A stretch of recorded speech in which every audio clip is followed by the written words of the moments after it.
Ele escreveu a vida em um ato, mas eu tenho certeza que a sua vida dá vários atos. Estou falando com Cauê, não é, Cauê? Vários atos. É verdade, Rinaldo. Alguns. Alguns. Vamos começar com qual? Pois você escolhe ou eu escolho? Você escolhe. Pois então, vamos dizer... Foi publicidade? Acho que publicidade é um bom ato. Eu entrei na publicidade, na verdade, pela política. Eu fui militante do PCdoB aqui em Sergipe, fui fundador do PCdoB, e nós tínhamos que fazer de tudo aqui em Sergipe, né? Porque nós éramos poucos alunos, nós éramos poucas pessoas, né? Basicamente da universidade, eu, Edivaldo Nogueira, Álvaro Vilela, Ilka Bichara, e a gente tinha que fazer tudo. E eu fui gradativamente me especializando nessa área de comunicação. Então eu fazia bastante comunicação para o partido e tudo, fui secretário de agitação do partido. E quando chegou a campanha de 88, 86 nós lançamos Edivaldo Nogueira, deputado estadual, e eu ajudava a fazer os programas dele e tudo mais. Em 88, a gente lançou ele a vereador, e eu que cuidava de toda essa parte de televisão dele. Então eu fui entrando na publicidade, fui entrando nessa área de televisão e de comunicação a partir de uma necessidade política, né? Mas você começou bem antes, em comercial. Não, mas né? não. Assim, então, em 88 nós fizemos essa campanha, em 88 eu fiz a campanha de Wellington Paixão. Aí eu comecei fazendo a campanha de Edivaldo Nogueira e do meio para o fim da campanha, a equipe que fazia o programa de Wellington Paixão me chamou para integrar a equipe do candidato majoritário. Então eu fui. Ao terminar a campanha, a agência me contratou, foi a nossa agência de Jorge Valporto, me contratou como redator. E aí eu comecei nessa área de publicidade. Quer dizer, comecei com a política e depois passei para essa área comercial e continuei na política, que foi... Você é formado em jornalismo? Sou formado em jornalismo. Quer dizer, na época eu fazia engenharia química na Federal. Inclusive fui presidente do DCE pela Federal de Sergipe, né? Do DCE da Federal. E só depois foi que fui fazer jornalismo, porque fui me entrosando com a área, fui, né, me desenvolvendo, e aí chegou uma época que realmente tinha que fazer o curso, terminei fazendo o curso e fiz jornalismo, mas aí também já estava na publicidade. E lá em Alagoas? Pois então, lá em Alagoas, eu sou de Maceió e vim para cá para fazer engenharia química, porque na época Alagoas não tinha o curso de engenharia química. E eu tinha feito o curso técnico de química industrial na escola técnica e era enlouquecido para fazer engenharia química. Até porque também a grande parte dos professores da escola técnica, eles eram daqui. Então eles incentivavam muito a escola de química aqui, sempre teve uma força muito grande, sempre teve uma representatividade no país muito grande. E isso me enchia os olhos, eu sempre gostei muito dessa área de exatas e vim fazer engenharia química aqui. E depois entrei na política, entrei no movimento estudantil e terminei deixando engenharia química e me formei em jornalismo. Agora, o que mais assim deixa você assim vidrado na política? A possibilidade de intervenção real que a política tem na vida das pessoas, né? Acho que e eu gosto dessa política ideológica, né? Alguma coisa na política lhe incomoda? Muito.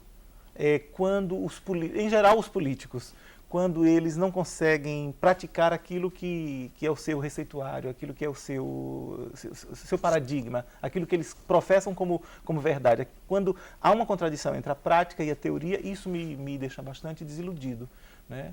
E ao contrário, assim, quando eu vejo que a política pode ser uma forma de intervenção real, ela pode ser um fator de mobilização de uma sociedade em busca de seus direitos, em busca de suas conquistas, isso é muito legal, porque é como se você fosse capaz de mover o mundo, né? Nós que vivemos, por exemplo, o movimento estudantil na década de 80, né, a retomada do movimento estudantil aqui. Então, nós que fizemos grandes passeatas pelo centro da cidade, que conquistamos as eleições diretas para reitor na UFES, que reorganizamos o movimento estudantil aqui em Sergipe. Quer dizer, isso foi um momento muito bonito, porque, inclusive, como era o final da ditadura militar, já havia um certo afrouxamento, mas ainda havia muita imposição. E o que acontece? O movimento estudantil era o único protagonista das forças sociais que podia atuar com mais liberdade. E porque pelo ímpeto da juventude, pelo rompante da juventude, pela coragem, pela ousadia, né? O movimento sindical, por exemplo, ainda estava se reorganizando, os movimentos populares eram muito ineficientes ainda, muito carentes, entendeu? E o movimento estudantil era a ponta de lança, né? Foi o movimento estudantil, acho que na década de 80, seguramente, foi quem protagonizou as grandes manifestações políticas em Sergipe. Nós fizemos, inclusive, uma delas talvez você deve se lembrar, quando Maluf era candidato a presidente, ele veio aqui, escolheu o Sergipe para se lançar a candidatura dele, porque Augusto Franco era presidente do PDS, ele era candidato a presidente pelo colégio eleitoral pelo PDS, e ele veio para cá. E nós começamos uma passeata no DCE, saímos da Rua Itabaiana, uns 50 pessoas, descemos a Rua Itabaiana direto, entramos Giru e depois descemos o calçadão todo em direção à Assembleia Legislativa, onde estava acontecendo o ato. Só que no caminho, isso foi crescendo, quando nós chegamos no calçadão, já era uma multidão de milhares de pessoas. E quando nós chegamos na Praça Fausto Cardoso, na frente da Assembleia, aquilo ali estava tudo lotado de gente. Maluf ficou encurralado, não conseguiu fazer o lançamento da candidatura como ele queria, teve que sair pela porta dos fundos, quer dizer, deu Manchete Nacional, deu Jornal Nacional, deu Veja, deu Folha de São Paulo, tudo. Quer dizer, foi o grande ato de repúdio a Maluf começou aqui em Sergipe. Isso é uma das coisas e foi o movimento estudantil quem fez isso. Foi uma coisa muito Cauê, você acha que político erra mais ou acerta mais?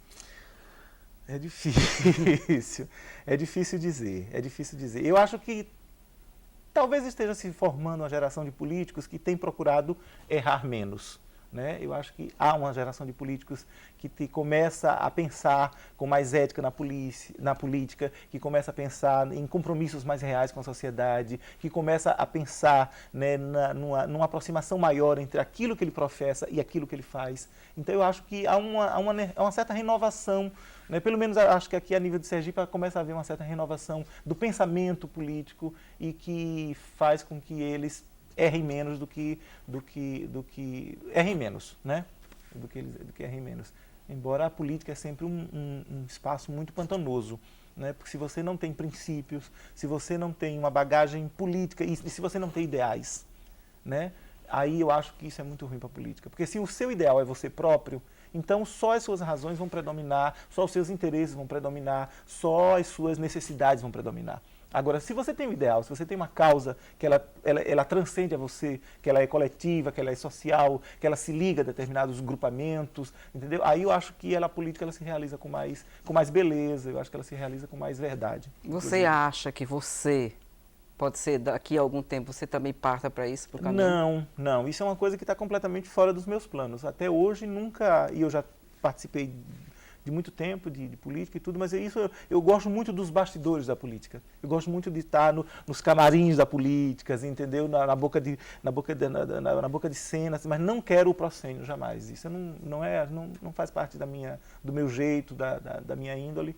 Eu gosto muito de ver a política acontecendo, gosto de ajudar a fazer política, gosto de fazer comunicação na política, gosto muito de fazer comunicação política, mas não gostaria nunca de protagonizar um momento político. Mas você vai fundo, né? Porque você fez mestrado, não foi? Eu comecei um doutorado em Madrid, né? Comecei um doutorado em Madrid nessa área que aí é um pouco mais amplo. Ele é na área de imagem, da consolidação e criação da imagem institucional, imagem pessoal e imagem do político, imagem política também. É uma coisa que eu gosto de ver, nós vivemos um mundo de marcas, né? Quer dizer, cada vez mais... Você não acha que o político precisa de trabalho e não de imagem, não?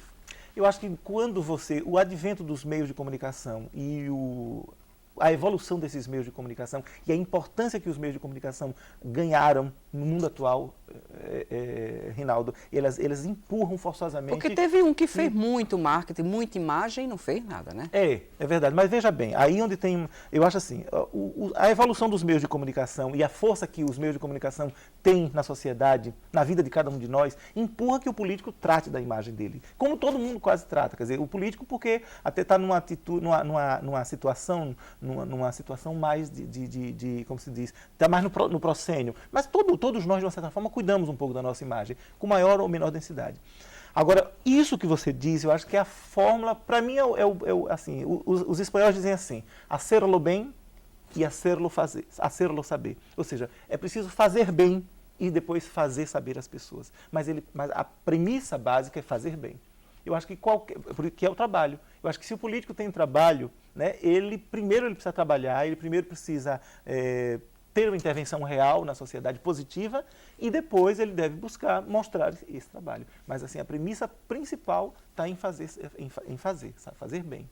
Eu acho que quando uma coisa inverte a outra, quando o político procura mais a imagem e menos o trabalho, aí eu acho que ele está invertendo as bolas e acho que o caminho não é muito positivo. Então, Espanha que você foi. Foi a Espanha, a Universidade Complutense de Madrid. E foi que você viu mais na Espanha? Bom, além principalmente o aspecto antropológico, né? A Espanha acho que é um país muito parecido com o Brasil do ponto de vista do sangue quente, entendeu? Das emoções muito à flor da pele. É um povo muito, como se diz, muito aberto às emoções. Né? Eles são muito abertos às emoções e nisso se parece muito com os brasileiros. Tem paixões muito, como se diz, muito próximas do brasileiro. A paixão, por exemplo, dos espanhóis pelo futebol é uma coisa que quando joga o Real Madrid e o Barcelona, o país inteiro enlouquece, parece jogo da seleção brasileira. Mas futebol assim. Acho que é essa paixão em qualquer lugar no mundo, né? Mas eu acho que alguns países reagem mais diferentemente, né? Acho que essa emoção mais visceral, esse calor mais assim, eu acho que os espanhóis... Que é diferente, eu acho que é diferente da Inglaterra, por exemplo. Porque acho que na Inglaterra se gosta um pouco de futebol, mas acho que como pretexto para se ter um certo enfrentamento de campo, umas certas batalhas campais que os ingleses gostam de fazer. Lutar, né? Eles gostam de brigar. Então aí arranjam e o futebol às vezes termina sendo muito o cenário para isso. E a Holanda também, né? A Holanda também, exato. Mas aquela fleuma, eu digo assim, dessa fleuma dessa paixão pelo futebol, eu só vi mesmo na Espanha. Isso é muito, muito legal. E o que é que você trouxe da Espanha para esse novo trabalho seu agora de escritor, de peça de teatro? Então, olha, eu vivo dizendo isso, quer dizer, na verdade eu sou um autor em formação, né? Não posso me dizer que sou um dramaturgo, eu sou um autor em formação. O teatro sempre foi uma linguagem que me chamou muita atenção, né? Me chamou sempre muita atenção, eu gosto muito do teatro brasileiro, por exemplo, é um teatro muito bom. Né? O teatro europeu também tem muita coisa boa, né? E assim, na medida em que eu já militava um pouco nessas hostes, digamos assim, da literatura, né? Na área de contos, na área de poesia, na crônica, quer dizer, é muito natural que a gente vá buscando outras linguagens, e o teatro ele vem como isso, ele vem um pouco nessa sequência, né? Nesse fluxo da minha vida com as letras, né? E o teatro, ele é assim, talvez seja uma das manifestações artísticas que mais expõe o ser humano. Eu acho que quem mergulha mais fundo no ser humano é o teatro. E mergulha mais fundo porque, como as encenações são sempre ao vivo do teatro, quer dizer, você tem aí pelo menos duas dimensões muito fortes. Você tem a dimensão do texto que você está dizendo e você tem a dimensão do personagem em si fazendo aquele trabalho na sua frente. Então, são duas dimensões colossais, são dois universos que entram na sua vida de forma muito, muito grande, né? De forma muito potente. Então, isso é muito. E isso eu acho que extravasa muito o ser humano. Eu acho que isso aproxima muito do ser humano. Eu acho que quem mergulha mais... Fora A Vida em um Ato, você tem já uma escrita, né? Não, essa A Vida em um Ato foi encenada no final do ano passado pelo ator Luiz Carlos Reis, é um monólogo, né, que estreou no final do ano passado, e tem duas outras peças que ainda são inéditas. Uma está sendo lida pelo Pierre Feitosa, exato, que chama-se Passatempo, é um jogo clownesco com dois personagens, e um outro texto que está sendo lido também por umas amigas minhas atrizes, que chama-se Estrangeiras de Nós. Por enquanto são esses textos que Então são 3 peças. São 3 peças, exato, que estão aí já. E os livros? Bom, em 99 eu lancei Contos de Vida e Morte, que foi a minha primeira coletânea de contos. Né? Antes disso eu tinha publicado em diversas outras coletâneas da universidade, ganhei alguns prêmios de poesia, de crônica nos cadernos de literatura da universidade, publiquei em alguns jornais daqui e continuo produzindo. Eu acredito que possivelmente no ano que vem eu devo estar lançando um outro livro de contos, porque já estou com uma produção bastante avançada nesse sentido. Agora, com tanto trabalho, você se realiza mais em quê? Eu acho que com tudo, Rinaldo. Com tudo. Cada um vai completando uma parte, né? A gente, de uma certa forma, se estilhaça um pouco, né? E aí, uma coisa só não lhe completaria, né? Aí eu acho que você precisa de uma, precisa de mais outra, precisa de mais outra, de mais outra. Agora tem o teatro, que eu acho que é uma coisa nova, é uma coisa que eu estou entusiasmado, é uma coisa que eu tenho lido bastante, é uma linguagem que está fazendo muito a minha cabeça. Mas adiante, certamente, outra linguagem pode me seduzir, né? Agora, como é que fica, olha? Você faz peça de teatro, 3 peças de teatro, você escreve livro e de repente você lida com política? Uhum. Você acha que é uma peça de teatro a política? Não, eu acho que tudo são formas de observação do ser humano. Porque você atualmente você estava em Brasília, né? Estava em Brasília, exato, na Câmara dos Deputados. Como é que foi essa situação? Porque Então, é diferente, né? É bastante diferente. É um cenário diferente. É bastante diferente, é verdade. E isso São atores também diferentes. muito diferente. Mas assim, para mim, para o meu trabalho, por exemplo, como escritor e como um homem de letras, essa é uma experiência fundamental, porque ele permite observar, digamos, eu vou usar o termo não pejorativamente, mas ele permite observar uma fauna muito diversa. A fauna dos políticos na casa deles, digamos assim, no seu zoológico, né? Então você tem os deputados, você tem os senadores, você tem o poder executivo. Está mais para Pantanal, né? Talvez, sob algum ponto de vista, sim, né? Então você vê um pouco o intricado dos processos políticos se formando, se gestando, as pessoas marcando posições, cada um com seus projetos, esses projetos em disputa, um novo projeto de governo encaminhando-se no país, com novidades, com dificuldades, né? Aí você vê os contras, vê os a favor. Então, a observação disso de perto dá, digamos assim, um material muito bom. Isso dá um material muito bom. Para tudo, para a vida, né? Observar os seres humanos. O Jacome vai vir nesse programa, ou já veio, não sei. E ele fala muito dessa coisa da observação da experiência humana, né? E isso para mim, pronto, o que é que me realiza? É observar seres humanos. Para mim, acho que isso é fundamental. Eu acho que essa fauna chamada ser humano é uma coisa muito, muito interessante.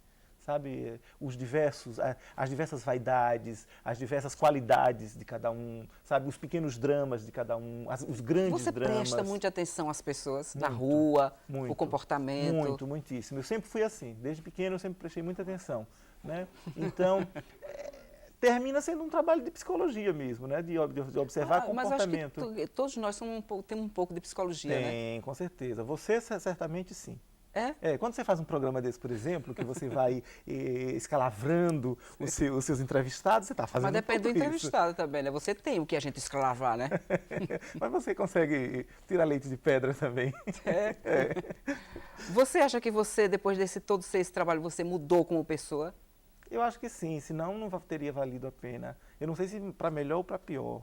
Talvez eu não consiga dar juízo de valor a isso, mas que mudei certamente sim. Quer dizer, o Cauê que está hoje conversando com você não é o mesmo Cauê que junto com você em 92 trabalhamos numa campanha política, não é o mesmo Cauê que foi presidente do DCE, nem o mesmo Cauê que chegou aqui em 1980 para fazer engenharia química. Então, é um processo, né? E quem é esse Cauê hoje? Acho que é um resultado disso tudo, um pouco disso tudo, um pouco de todas essas vivências que passou, a experiência da literatura, a experiência da política, a experiência da comunicação, a experiência do teatro, a experiência da Espanha, a experiência do trabalho no Congresso, tudo isso. Acho que é um pouco o substrato disso aí. Mas Cauê hoje ouve mais ou fala mais? Pois então, assim, o ofício de quem trabalha com as letras e com comunicação nos impõe sempre o dever de falar, né, de alguma forma. Então, nós somos obrigados. Eu tenho uma coluna às quintas-feiras no Jornal do Dia. Então, eu sou obrigado a toda quinta-feira estar expondo o meu ponto de vista sobre alguma coisa. Né? Além disso, escrevo para o Jornal Folha da Praia, que é mais uma maneira de estar fazendo isso. Né? Então, eu acho assim que eu tenho falado mais seletivamente, certo? E cada vez mais ampliado a minha capacidade de antenar-me com todo o barulho que é ao meu redor, para poder captar disso aí aquilo que vai, seletivamente também, aquilo que vai me acrescentar, aquilo que não vai me acrescentar, aquilo que serve para uma coisa, né? A gente vai ouvindo e vai categorizando aquilo para aqui, aquilo para ali, entendeu? E vai formando a nossa experiência, vai formando a nossa própria consciência, inclusive, que eu acredito que é resultado exatamente desse processo de vivência que nós temos. Né? Não acredito na consciência anterior à sua experiência prática e material. Eu acho que a consciência ela é fruto exatamente dessa vivência, dessa experiência que você tem no mundo. Né? Agora, quando você trabalha com político, trabalha com ator, trabalha com jornal, trabalha com rádio, com televisão, ama mais ou ama menos? Eu acho que ama mais. É? Ama mais, porque quando a gente dá mais tempo? Não, porque aí talvez não mais no sentido da quantidade, mas na qualidade. Porque quando você tem pouco tempo para dedicar ao amor, você valoriza mais ele. E aí você empresta a sua ação, seu estado de amor, mais qualidade. Né? Eu acho que você ama mais nesse sentido, você é mais... você ama mais em uma dimensão qualitativa, entendeu? Talvez até no tempo você seja um pouco aí furtado de tempo, né, quantitativamente, mas eu acho que você aprimora a sua qualidade de amor, que eu acho que é uma coisa também importante que os seres humanos precisam fazer, né? Tá aprimorando a qualidade do amor que tem e que recebe, né? Porque o amor também é uma experiência que o ser humano precisa aprender. Porque tem pessoas que trabalham tanto que esquecem de amar, né? E ficam feias, e ficam brutas, e endurecem, né? Talvez às vezes viram políticos. E às vezes viram políticos, e naturalmente maus políticos. Pois Eu não acredito que ninguém que não ame bem e que não seja amado seja bom em qualquer coisa, né? Então, assim, eu acho que aprender a experiência do amor é uma coisa importante. E essa talvez seja um dos grandes desafios da humanidade, talvez ainda que ele ainda não conseguiu de todo apreender. Né? Você vê, se você passar uma rápida olhada no que se produz do ponto de vista de arte, do mundo inteiro, né? A temática do amor ela é muito presente. Você vai no cinema, está lá, nas músicas ela está ali, na pintura, nas manifestações artísticas mas você está falando assim, no cinema, na pintura, mas o amor verdadeiramente ele está muito descartável, né? Ele está mais bonito na televisão, no cinema, nos livros, ele está mais bonito do que no real. Não sei, eu só consigo ver o amor real, sabe, Rinaldo? Eu não consigo... Esse amor, por exemplo, eu digo assim, todo mundo está falando muito do amor, né? Todo mundo fala muito sempre do amor, o que eu quero dizer é isso. Mas eu acho que nós ainda temos muita dificuldade de aprender a amar. Nós temos ainda muita dificuldade de aprender a experiência, de construir a experiência do amor. Né? Eu acho que isso leva um tempo, e isso é uma... Por mais que a gente veja... Por mais não, assim, eu acho que essas experiências até ajudam, por exemplo, eu acho que um bom filme ajuda você a refletir sobre o amor, um romance ajuda você a refletir sobre o amor, sobre a sua maneira de amar, sobre a sua maneira de encarar o amor e tudo, e dar e receber o amor, né? Mas é uma experiência muito individual, vai depender de você, né? Eu acho que é uma experiência porque muito muita gente diz individual. assim, mas ali só em cinema, só em novela acontece isso. Tem pessoas muito descrentes, realmente. Com você não acontece só em cinema e novela? Não, eu acho que cinema e novela são referências de experiências humanas que a gente precisa ver, né? Claro que aí o cinema glamoriza, as novelas glamorizam muito mais, né? Mas se a gente for olhar mutatis mutantes, a gente vai ver o seguinte, que de repente a gente tem um amigo que está passando exatamente aquela coisa, não com aquelas luzes de Hollywood, não com aqueles... Com fundo musical. Com fundo musical, não com essa trilha sonora, não com a cenografia fantástica que se pode colocar, mas tem gente passando a mesma coisa, né? Esse filme que tem muito comentado, Closers, perto demais. Dois casais que, de uma certa forma, trocam de posição. Se juntam, depois se separam, depois se juntam de novo. Quer dizer, é exatamente isso. Quantas vezes a gente não vê isso entre os nossos amigos mesmo, né? Só que não foi com a Julia Roberts, nem com o Clive Owen, nem com esses atores aí. Mas a gente vê muito isso, né? Cauê, você escreve e eu queria que, dentro dessas 3 peças, você citasse algum trecho da sua peça. É muito difícil, cara. É muito difícil. Eu não tenho decorado nenhum trecho dela. Então fala alguma coisa que você acha bonito.